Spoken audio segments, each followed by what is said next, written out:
200년 전만 해도요, 인도와 중국이 전 세계 부의 3분의 2를 차지했습니다. 전 세계 부의 3분의 2. 그만큼 기술도 앞섰고 풍요로웠습니다. 반면에 서양은 가진 것이 없었습니다. 그런데 불과 200년 사이에 역전이 되었습니다. 이유 중 한 가지는 동양은 가진 것이 많았기 때문이라는 거예요. 가진 것이 많으니까 모든 것을 안에서 자급자족할 수 있었고 밖으로 나갈 일이 없었다는 것입니다. 반면에 서양은 가진 것이 없으니까 자꾸 밖으로 눈을 돌릴 수밖에 없었다는 것이죠. 부족하니까 식민지를 개발하고 자신이 부족한 것을 충당했습니다. 가진 자는 가진 것 때문에 무너지고 없는 자는 없기 때문에 일어서게 된다는 것입니다. 역설적인 표현이죠. 가진 사람 더 잘 되고 없는 사람 더 없을 것 같은데 반대 현상이 일어날 수도 있다는 거죠. 여러분, 우리 한국 사회를 가만히 돌아봐도 여러분, 한때 저도 기억하기에 수출 100만 불, 그것이 목표였던 때가 있습니다. 지금 생각하면 참 우스운 얘기인데 정말 힘들고 어렵게 살았던 이 민족의 꿈은 무엇이었습니까? 수출 100만 불, 그 100만 불을 달성하고 어떤 뉴스에 크게 보도되었던 그 기억이 있습니다. 뭘 말하고 있습니까? 우리 한국 사회는, 대한민국은 위로 올라갈 수도 없고 삼면이 바다에 둘러싸여 있으니 또 가지고 있는 자원은 없고, 그러니까 어떻게 합니까? 이러다가 굶어 죽지 않겠어요? 그래서 눈을 어디로 돌리는 거예요? 없으니까 이렇게 살다가 끝나는 것이 아니라 해외로, 바깥으로 눈을 돌리게 된 거죠. 그래서 지금도 얼마나 많은 수출을 하고 있습니까? 결코 없는 것이, 부족한 것이 나쁜 것은 아니라는 거예요. 그런 면에서 보면 절망이라고 하는 것, 그것도 꼭 나쁜 것은 아닙니다. 절망은 도리어 소망의 시작이 될 수 있습니다. 오늘 예레미야 애가가 바로 그것을 우리에게 말씀해 주고 있죠. 주전 586년에 바벨론 왕 느부갓네살에 의해서 남유다도 망하게 됩니다. 얼마나 처참했겠습니까? 예루살렘 성이 무너지고 그러면서 그들의 삶이 얼마나 피폐했겠습니까? 그 슬픔, 그 아픔을 담아서 예레미야 애가는 5편의 시를 모은 책입니다. 구약 성경 어디에도 한 나라의 멸망의 대재난, 끔찍한 결과를 이렇게 생생하게 묘사해 놓은 책이 없습니다. 예레미야에서도 이사야에서도 선지서에서도 이스라엘의 멸망의 아픔을 표현하기도 했지만 예레미야 애가만큼 이렇게 비참한 현실을 폭로한 그런 것도, 생생하게 기록한 놓은 것도 없다는 겁니다. 자, 예레미야 애가라고 할 때 애가라는 뜻은 뭐냐면 슬픔의 노래라는 거예요. 슬픔의 노래. 근데 히브리어 성서 제목은요, 에카입니다. 에카. 이 에카는 예레미야 애가 1장 시작에도, 2장 시작에도, 4장 시작에도 언급이 되어 있고 5장 마지막 부분, 다양하게 오늘 이 표현들이 여기에 담겨져 있습니다. 자, 에카라는 말은 뭐냐 하면 어떻게 라는 말이에요. 어떻게. 또 다른 말로 하면 어찌하여 라는 말입니다. 에카는 뭐예요? 있을 수 없는 일, 벌어져서는 안 되는 일, 상상할 수조차 없던 일이 현실에 벌어진 거죠. 그래서 어떻게 해요? 질문하는 거예요. 어찌하여, 어떻게 이런 일이 일어날 수 있을까? 라고 하는 의문사, 의문을 제기하는 것이 에카입니다. 여러분의 인생에서도 어떻게 이런 일이 일어나서는 안 될 일이, 이런 참혹한 일이라고 하는 그런 면에서 여러분들이 의문을 가질 수가 있잖아요. 여러분, 그래서 예레미야가 1장 1절에 보면 슬프다 이 성이여, 전에는 사람들이 많더니 이제는 어찌 그리 적막하게 앉았는고, 전에는 열국 중에 크던 자가 이제는 과부같이 되었고, 전에는 열방 중에 공주였던 자가 이제는 강제노동을 하는 자가 되었도다. 예루살렘 성이 이전에는 어떠했습니까? 열국 중에 크던 자였고 공주 같은 자였고, 한마디로 말하면 잘 나갔다는 거예요. 자, 그런데 여기 보면 이제는 어찌 그리 적막하게 앉았는고라고 할 때 이 어찌라는 말이 에카입니다. 에카. 어떻게 일어날 수 없는 일이, 벌어져서는 안 될 일이, 이렇게 참혹한 일이 우리 민족에게 일어날 수 있을까? 그러면서 슬픔과 탄식을 가지고 지금 예레미야가 하나님 앞에 아뢰고 있는 거죠. 여러분, 그러면 예레미야의 에가의 마지막 5장에서는 결론적으로 무언가 해결이 돼야 되지 않겠어요? 어떻게 이런 일이 일어나느냐라고 할 때 그 답을 줘야 되지 않겠냐는 거예요. 근데 에가서 5장의 마무리는 어떻게 마무리되고 있습니까? 예레미야가 5장 20절입니다. 주께서 어찌하여 우리를 영원히 잊으시오며 우리를 이같이 오래 버리시나이까? 어찌하여 우리를 영원히 잊고 버릴 수 있습니까? 아직 답을 얻지 못한 거죠.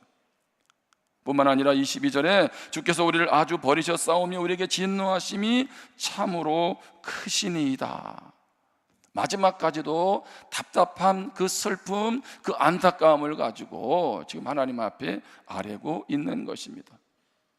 다시 말하면 예레미야 에가의 마지막도 질문으로 끝나고 있습니다. 송민원 교수님은 이 부분을 이렇게 표현합니다.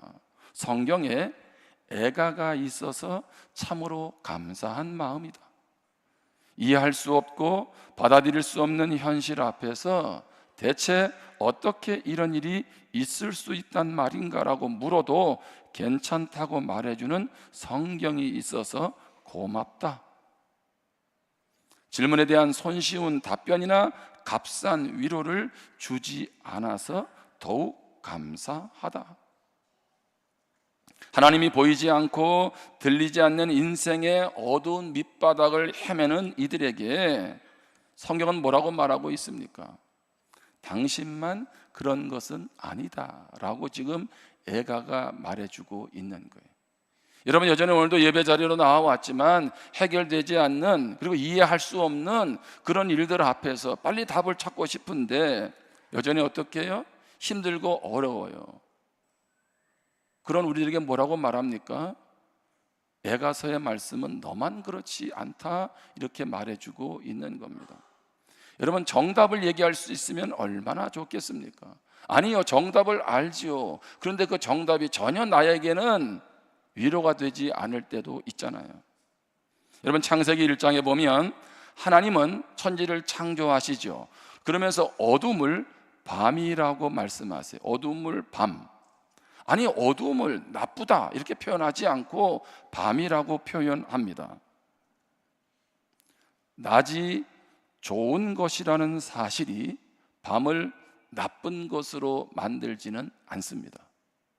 우리는 낮은 좋은 것, 밤은 나쁜 것이라고 생각할 수 있습니다. 아침에 떠오르는 태양은 아름다운 것, 그리고 저녁에 지는 노을은 태양은 뭔가 부족하고 아쉬운 것이라고 생각할 수 있지만 성경은 그렇게 말하지 않는다는 거예요. 성경은 낮도 아름답고 밤도 아름답다는 겁니다. 다시 말합니다. 밤 그 자체로 그것은 충분히 아름답다는 거예요. 여러분, 그렇게 생각해 보니까 달과 별은 언제 보나요?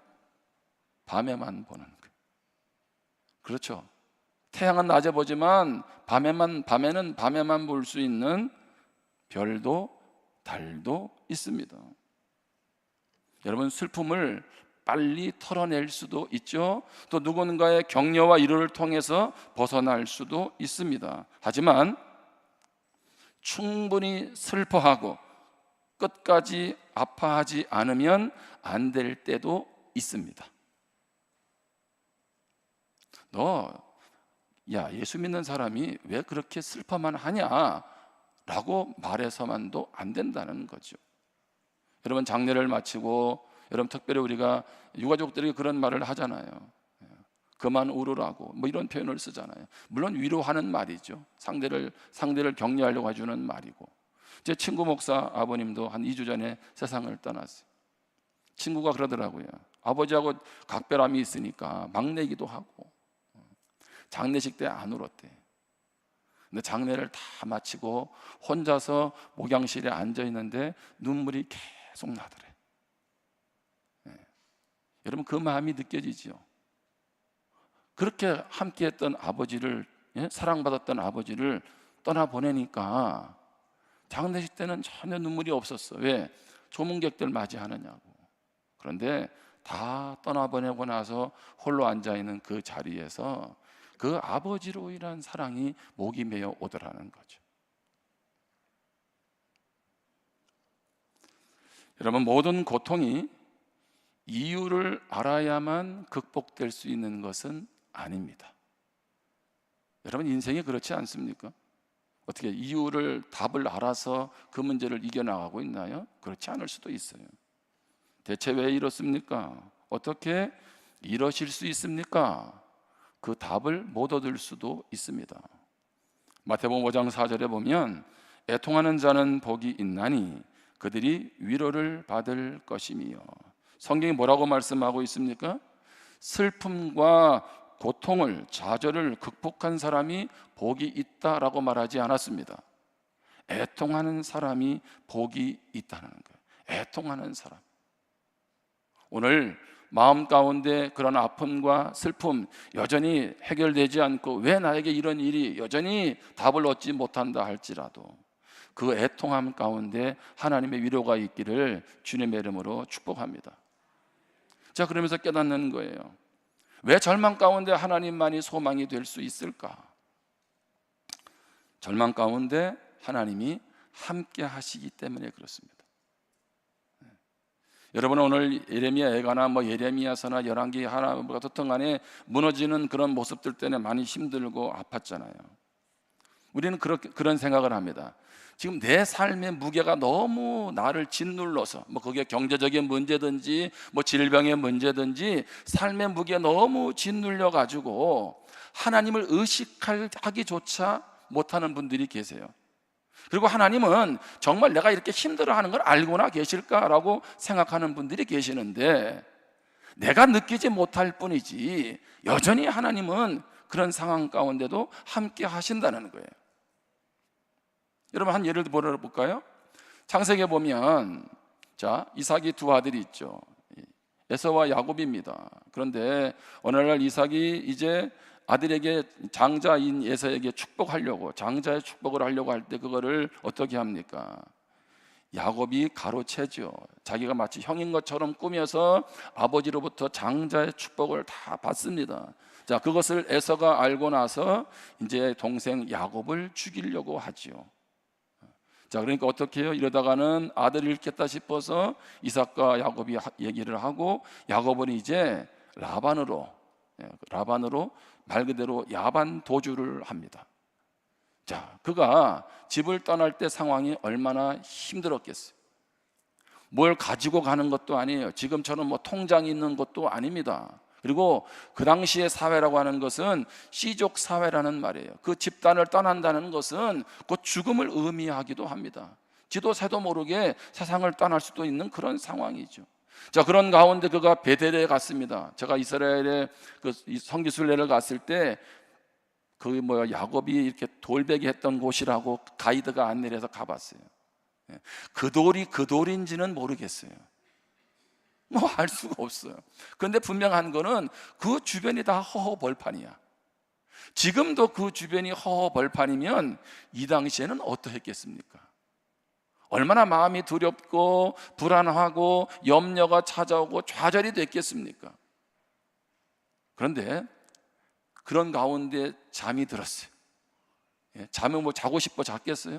비몽사몽간에 어떻든 몸을 이리뒤적 저리 뒤적 하다가 잠이 들었는데, 천사가 하늘에서 오르락내리락 하고 하나님의 음성이 들리는데, 내가 너와 함께하고 다시 돌아오게 할 거야, 내가 너를 축복할 거야 라고 하는 약속을 꿈속에서 받게 되는 거죠. 자, 그리고 나서 아침이 되었습니다. 창세기 28장 16절입니다. 야곱이 잠이 깨어 이르되 여호와께서 과연 여기 계시거늘 내가 알지 못하였도다. 밤새 잠을 뒤척이던 그 야곱, 그 꿈속에서 하나님을 만나고 그가 뭐라고 고백하고 있는 거예요? 하나님이 과연 여기 계시는구나. 그 말은 무슨 얘기입니까? 지금 이 자리에까지는 안 계시는 줄 알았다고요. 아버지 집에 있을 때는 계신 것 같았고 하나님을 경험했는데 그 하나님이 여기까지 오셔서 임마누엘 하셔서 나와 함께하는 줄은 몰랐다는 거죠. 여러분, 왜 절망 속에서 우리는 헤매이고 있습니까? 그것은 절망은 나 혼자만 견딘다라고 생각을 하고 하나님조차도 외면한다라고 생각을 하지만 그렇지 않다는 거예요. 하나님은 그런 절망의 한복판에 나는 느끼지 못하지만 여전히 임마누엘 함께 하시는 줄 믿습니다. 뿐만 아니라 절망 가운데 하나님이 인도하고 계십니다. 제가 이 용어를 쓸 때 고민을 많이 했습니다. 어떻게 보면 동시적인 것이기도 하고요. 하나님이 함께 하시죠. 그러면서 어떻게 해요? 인도하고 계세요. 절망 가운데 있는 그 현장에서는 아무런 진척도 없고 되어지는 것도 없고 모든 것이 후퇴하고 모든 것이 있는 것조차 다 사라진다, 이런 것만 생각하는데 아니요. 성경은 뭐라고 말하고 있어요? 절망 가운데서도 여전히 하나님이 우리를 이끌어 가세요. 자, 두 가지 예를 들어봅니다. 이스라엘 백성들이 출애굽을 했죠. 홍해 앞에 섰습니다. 홍해 앞에. 자, 뒤에는 바로의 군대가 좌우는 다 이제 막혀 있는 상황이고 오도 가도 못하는 상황입니다. 뒤로 돌면 바로의 군대에 의해서 죽을 수밖에 없습니다. 길은 하나밖에 없어요. 어디밖에? 홍해밖에. 그런데 홍해는 지금 도저히 건너갈 수 없는 그러한 물길로 홍해에 빠져 죽을 수밖에 없는 그런 상황이잖아요. 말 그대로 절망 아닌가요? 근데 하나님이 어떻게 하셨어요? 하나님이 함께 하셨을 뿐만 아니라 홍해에 길을 여신 줄 믿습니다. 하나님이 인도하셨잖아요. 우리가 수요일 날 우리가 바울의 그 여정을, 복음의 특별히 전도의 여정들을 계속 살피면서 지난 수요일에 우리 멜리데 섬에 배가 도착한 바울의 얘기를 들었잖아요. 로마로 제수의 신분으로 가지만 그가 탄 배가 지중해에서 무려 14일 동안 표류하게 됩니다. 여러분, 지금도 큰 풍랑이 일 때 배가 마음대로 움직일 수도 없는데 그 당시는 어떠했겠습니까? 이 배라고 하는 것이 얼마나 안전을 담보할 수 있었겠느냐고요. 그러다 보니 그 큰 풍랑 속, 유라굴로라는 큰 풍랑 속에서 배도 파손되었겠죠. 가지고 있는 것들을 다 버리죠. 일부의 식량을 제외하고. 정말 한치 앞이 안 보이는 거예요. 하루 이틀 풍랑이 아니라 무려 14일 동안 그런 풍랑 속에서 얼마나 그들이 힘들었겠습니까? 그런 풍랑 속이라면 그대로 지중해에 배가 가라앉았다, 이렇게 성경은 표현해도 전혀 문제가 없어요. 그런데 성경을 보니 그렇게 14일 동안 배가 표류했는데 배는 어디에 도착했어요? 멜리데 섬에 도착했어요. 멜리데 섬이 어디라고요? 로마와 가까운 곳이라고요. 도리어 멜리데로 가기는커녕 뒤로 후퇴하든지 더 이상 앞으로 나아가지 못하든지 뭐 이런 상황이 되었을 텐데 어떻게 멜리데 섬에 배가 도착을 합니까? 하나님이 하신 줄 믿습니다. 성령이 하신 거죠. 그 자리에서 더 이상 끝난 것 같았는데 하나님은 여전히 바울을 로마에 가서 복음을 전하게 하기 위해서, 열방으로 향한 복음을 전하게 하기 위해서 절망에서 끝난 것이 아니라 앞이 보이지 않는 상황 가운데서 바울을 만나 주셨고 하나님은 인도하셔서 로마와 더 가까운 곳까지, 로마의 시작점까지 인도해 주셨다는 것입니다.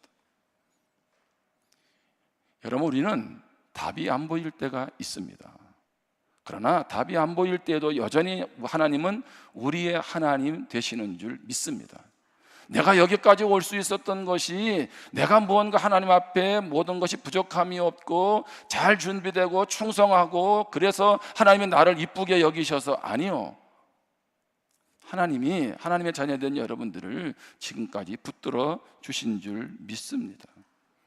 그래서 오늘 예레미야 애가는 잘 보시면 예레미야 애가 3장은 66절로 되어 있어요. 뭘 말하고 있습니까? 슬퍼하면서 통곡하면서 그렇게 지은 시인데 이 66절을 통해서 뭐예요?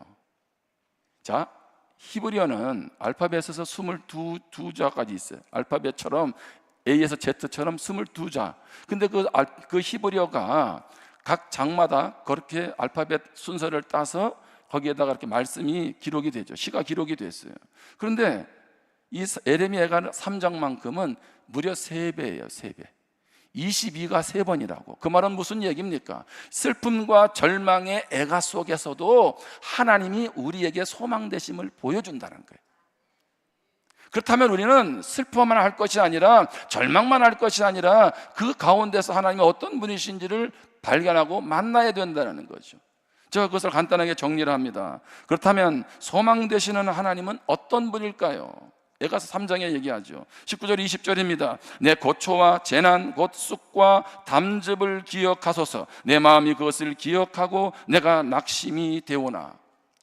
고초와 재난과 쑥과 담즙이라는 말은 무슨 얘기입니까? 고통이 극에 달한 겁니다.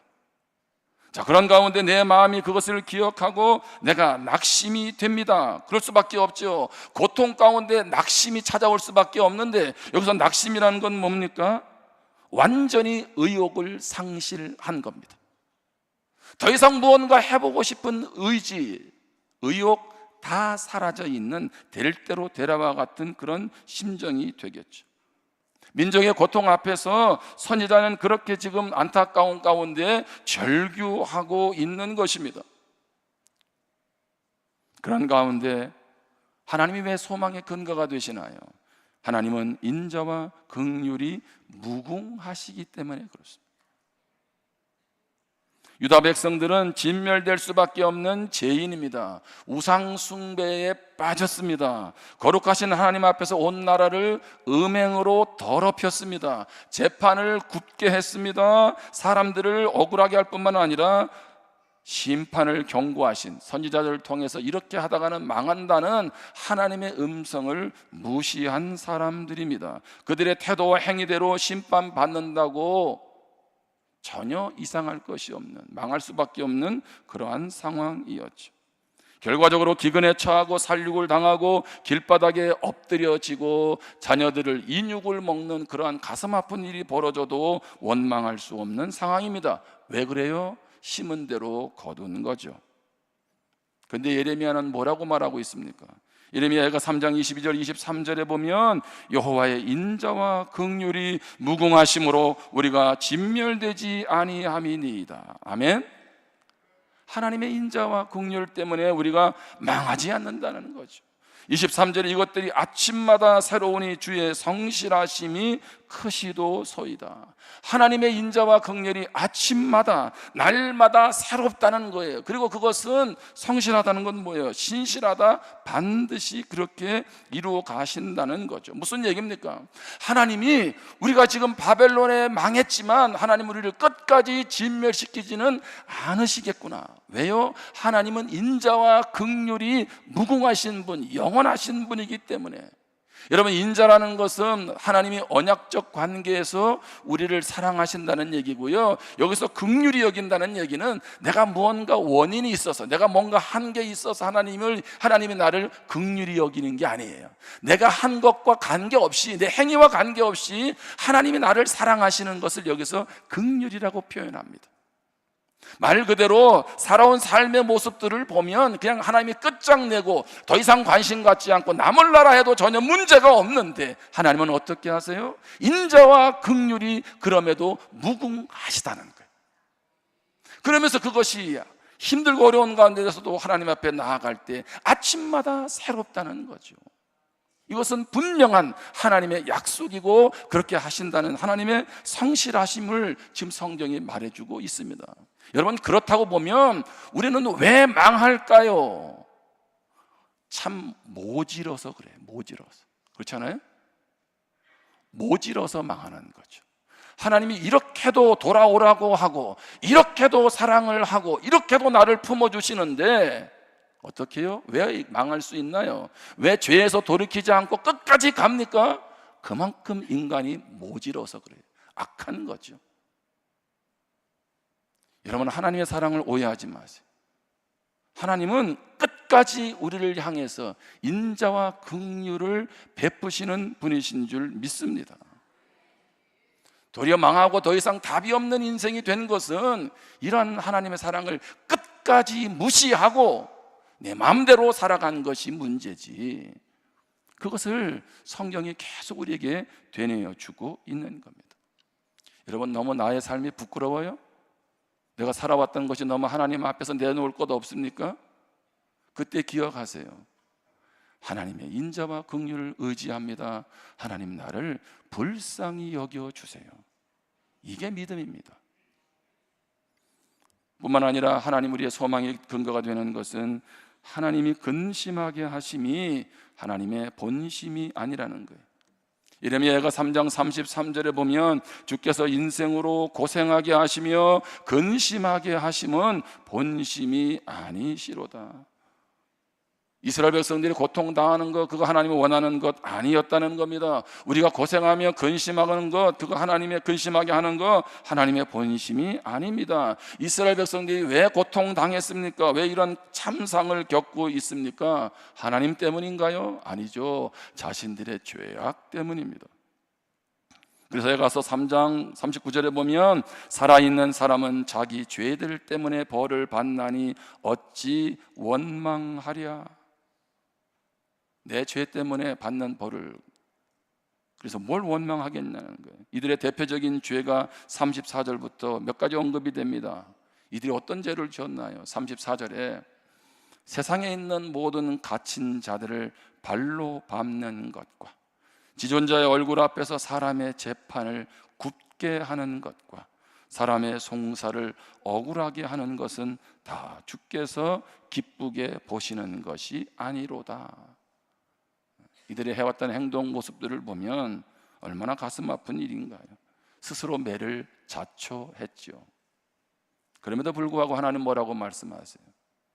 내가 너희를 근심하게 하는 것이 내가 원하는 게 아니야, 이렇게 말씀하잖아요. 그게 맞아요? 그래서 성경 예레미야 29장 11절에 뭐라고 말합니까? 여호와의 말씀이니라.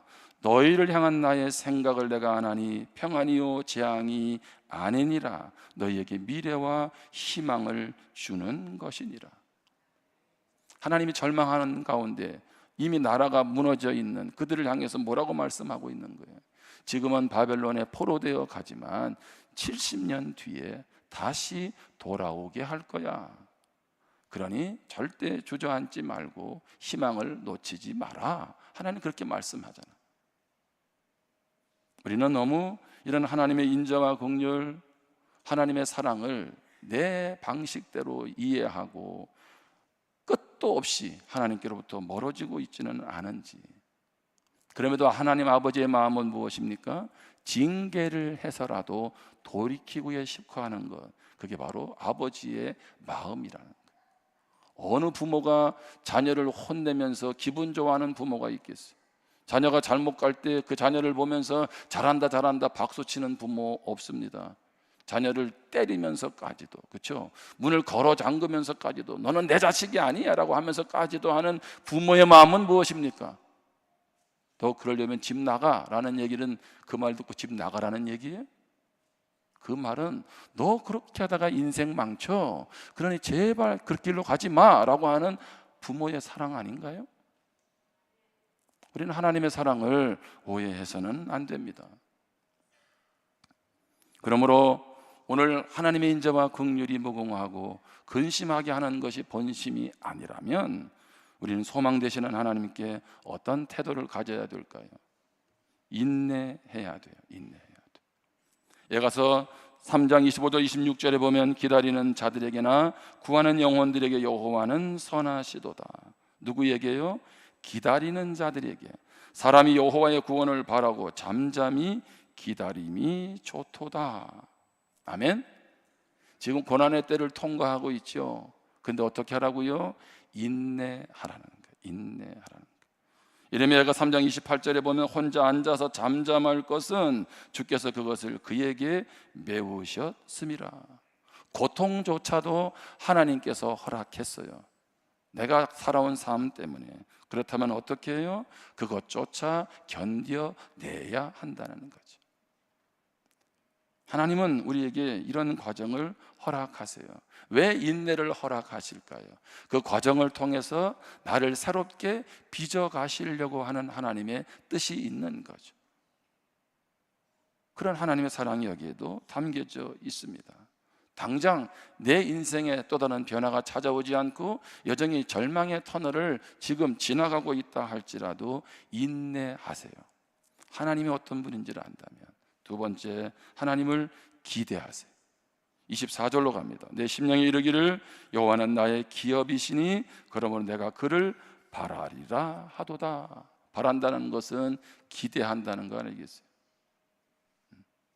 지금 당장은 아니라 할지라도 하나님은 그런 분이시니 내 인생을 그렇게 이끌어 가실 것이니, 하나님이 나의 기업이 되셔서 나를 이끌어 가실 것이니, 그러니까 어떻게 해요? 그러니까 견디면서 기대하면서 나아가는 거죠. 히브리서 12장 2절에 보면 믿음의 주여 또 온전하게 하시는 이 예수를 바라보자. 바라본다는 게 기대하는 거죠. 예수님을 바라보는 게. 그는 그 앞에 있는 기쁨을 위하여 십자가를 참으사 부끄러움을 개의치 아니하시더니 하나님 보좌 우편에 앉으셨느니라. 예수님의 뭐를 바라보라는 거예요? 예수님이 어떻게 한 것을 기대하라고요? 예수님도 십자가에 달려 돌아가시면서 그 앞에 있는 기쁨을 바라보면서 견뎌내셨다는 거죠. 예수님도 부활의 영광을 이미 기대하셨고요, 뿐만 아니라 예수님에게 기쁨은 무엇입니까? 예수님을 통해서 죄 용서함 받고 하나님의 자녀가 되어 영생의 복을 누리는 사람들이 일어날 것을 예수님도 무엇했어요? 기대하셨어요. 그 좋은 아름다운 결말을 기대했기 때문에 이 힘든 상황들을 견뎌낼 수 있으셨던 거죠. 여러분, 우리가 행복 축제를 하고 있죠.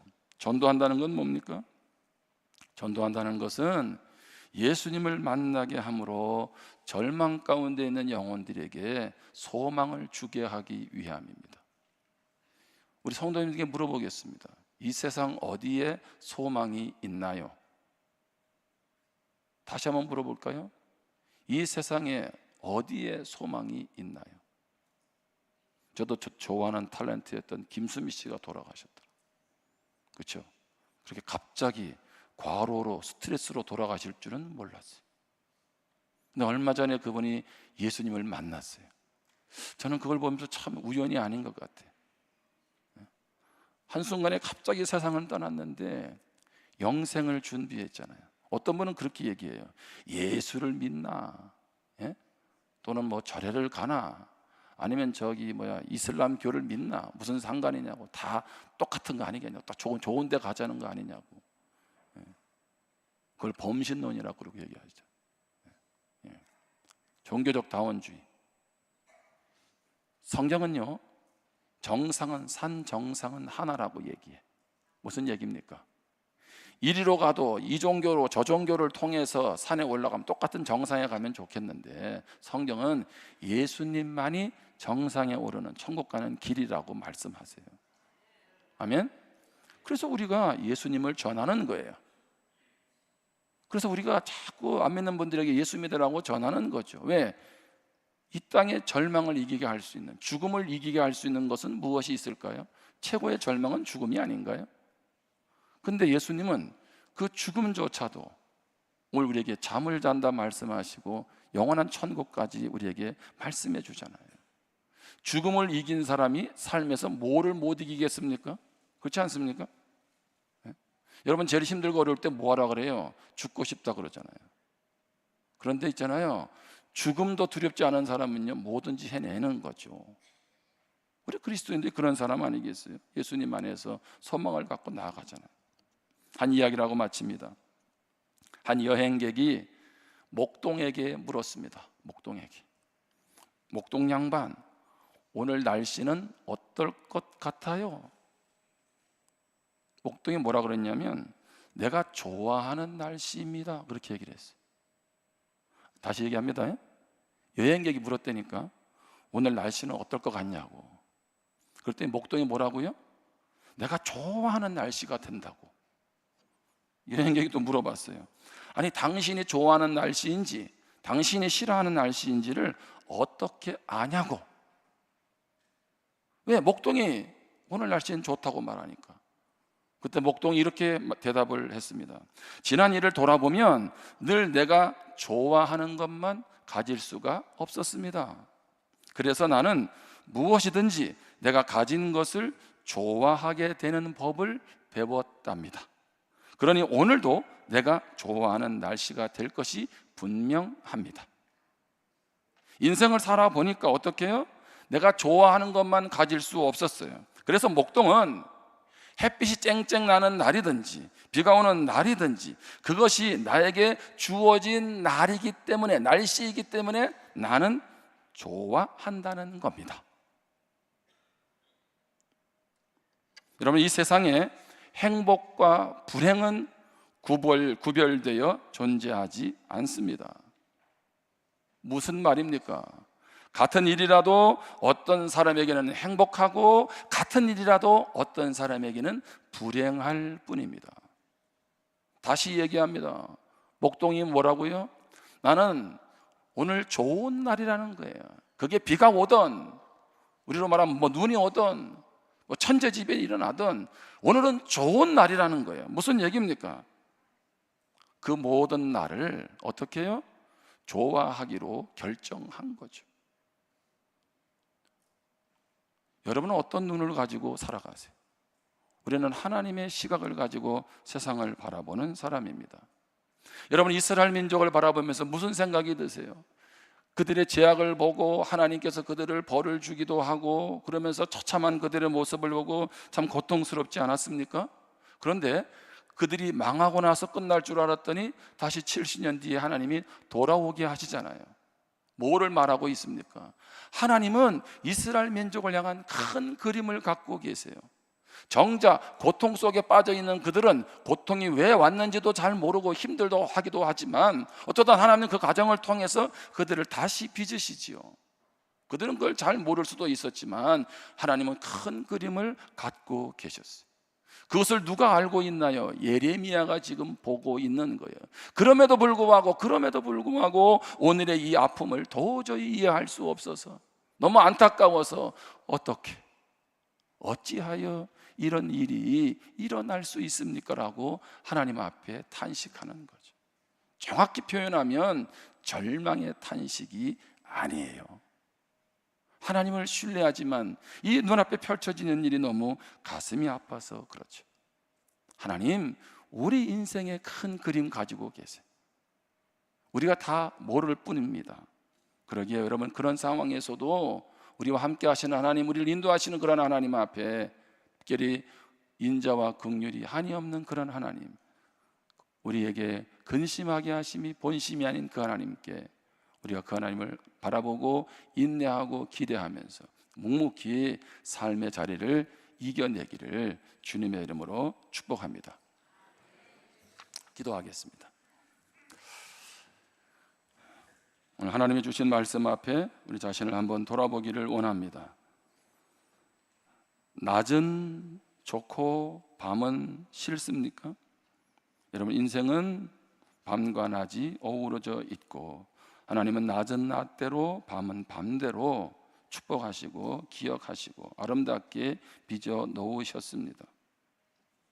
여러분, 오늘 내가 무엇이든지 내가 가진 것을 좋아하는, 나에게 주어진 모든 것을 감사하는 법을 배우기를 원합니다. 오늘 여러분의 그러한 태도가 행복과 불행을 결정합니다.